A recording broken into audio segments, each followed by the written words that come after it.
Asia cup final, T20 world cup final, IPL final, പിന്നെ പാകിസ്ഥാനെതിരെ.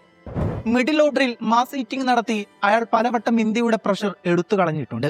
ഇനി ബാക്കിയുള്ള സൂപ്പർ 8നും ഈ ഫോം തുടരാൻ കഴിയട്ടെ. 2026 T20 ലോകകപ്പിൽ ഫ്ലോപ്പ് ഷോ തുടരുകയാണ് അഭിഷേക് ശർമ്മ. നെതർലാൻഡിനെതിരെയും അവസാന ഗ്രൂപ്പ് മത്സരത്തിലും അഭിഷേക് റൺസൊന്നും എടുക്കാതെ വീണ്ടും പുറത്തായിരിക്കുകയാണ്.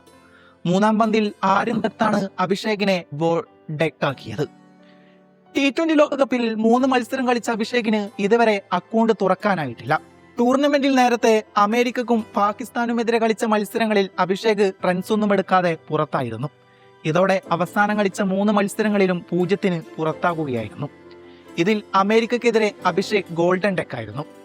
നമീബിയക്കെതിരെയുള്ള മത്സരത്തിൽ അസുഖബാധിതനായതിനാൽ തന്നെ കളിക്കാനും പറ്റിയില്ല. 0-68, 0-30, 0-0-0. ഇതൊരു ഫാൻസി ഫോൺ നമ്പറല്ല.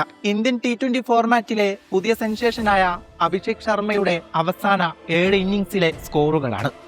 ഇതിൽ 3 ഗോൾഡൻ ഡെക്കുകളാണ്. ഇതിനു മുമ്പ് അയാൾ 0-ന് പുറത്തായത് അരങ്ങേറ്റ മത്സരത്തിലാണ്. അതായത് 32 ഇന്നിംഗ്സുകളിൽ റൺ സ്കോർ ചെയ്തതിനു ശേഷം പിന്നീടുള്ള 7 ഇന്നിംഗ്സുകൾക്കിടയിൽ അയാൾ 5 ഡെക്കുകളാണ് നേടിയെടുത്തത്. ഇതാണ് പ്രിവിലേജ് എന്നാൽ ഉദ്ദേശിക്കുന്നത്. ഫിറ്റ് അല്ലെങ്കിൽ എന്തിനാണ് അയാളെ കളിക്കാനിറക്കുന്നത്? തുടക്കത്തിലെ വിക്കറ്റ് പോയി തുടർന്നുള്ളവർക്ക് സമ്മർദ്ദം കൂട്ടാൻ വേണ്ടിയാണോ? ഈ ഒരു ഗെയിം പ്ലാനുമായി ഇന്ത്യ സൂപ്പർ 8 കടക്കുമോ എന്ന് കണ്ടറിയുക തന്നെ വേണം. നെതർലാൻഡിനെതിരെ ഇന്ത്യ ആദ്യം ബാറ്റ് ചെയ്യാൻ തീരുമാനിക്കുമ്പോൾ തന്നെ കംപ്ലീറ്റ് ഡോമിനേഷനാണ് ആരാധകർ പ്രതീക്ഷിക്കുന്നത്. പക്ഷേ ഇന്ത്യൻ ബാറ്റിംഗ് നിരയുടെയും ബൗളിംഗ് നിരയുടെയും പ്രശ്നങ്ങൾ ഓരോന്നായി എക്സ്പോസ് ചെയ്യപ്പെടുകയാണ് ഉണ്ടായത്. തുടർച്ചയായ 3-ാം മത്സരത്തിലും ലോകകപ്പിലെ തന്റെ ആദ്യ റൺസ് കണ്ടെത്തുന്നതിൽ അഭിഷേക് പരാജയപ്പെടുന്നു. സ്പിന്നർ ഉപയോഗിച്ചുള്ള ട്രാപ്പിൽ വീണ്ടും വീണത് ഒട്ടും ആശാവാഹമല്ല. നിർണായക പൊസിഷനിൽ ബാറ്റ് ചെയ്യുന്ന തിലക് വർമ്മ താളം കണ്ടെത്താൻ പ്രയാസപ്പെടുകയാണ്.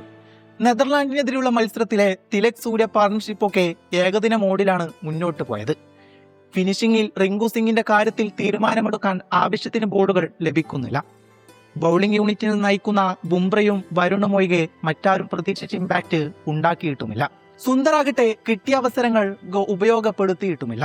ബോളിംഗിൽ ഹാർദിക് കൂടെ ഉള്ളത് കൊണ്ട് സെറ്റാകും. പക്ഷേ ഇന്ത്യൻ ബാറ്റിംഗ് യൂണിറ്റിലെ പ്രശ്നങ്ങൾ അടിയന്തരമായി പരിഹരിച്ചില്ലെങ്കിൽ നിർണായക ഘട്ടത്തിൽ പണി കിട്ടാൻ സാധ്യതയുണ്ട്. നിങ്ങൾക്ക് എന്താണ് തോന്നുന്നത്?